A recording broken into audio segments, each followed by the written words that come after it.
चार मोमबत्तियों की प्रेरणादायक कहानी। रात का समय था। चारों ओर घुप अंधेरा छाया हुआ था। केवल एक ही कमरा प्रकाशित था। वहां चार मोमबत्तियां जल रही थीं। चारों मोमबत्तियां एकांत देख आपस में बातें करने लगी। पहली मोमबत्ती बोली, मैं शांति हूँ। जब मैं इस दुनिया को देखती हूँ तो बहुत दुखी होती हूँ। चारों ओर आपाधापी, लूट खसोट और हिंसा का बोलबाला है। ऐसे में यहाँ रहना बहुत मुश्किल है। मैं अब यहाँ और नहीं रह सकती। इतना कहकर मोमबत्ती बुझ गई। दूसरी मोमबत्ती भी अपने मन की बात कहने लगी। मैं विश्वास हूँ।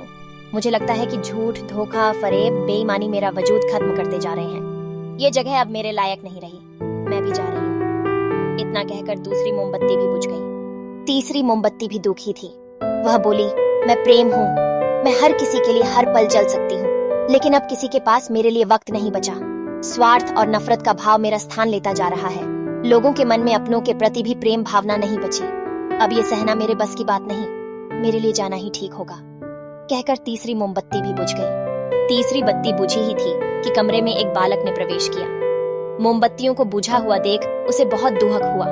उसकी आंखों से आंसू बहने लगे। दुखी मन से वो बोला, इस तरह बीच में ही मेरे जीवन में अंधेरा कर कैसे जा सकती हो तुम?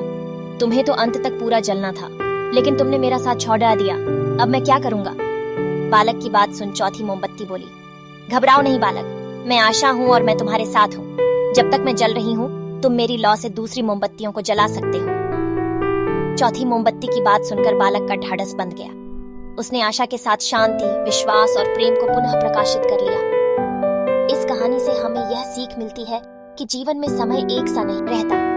कभी उजाला रहता है तो कभी अंधेरा।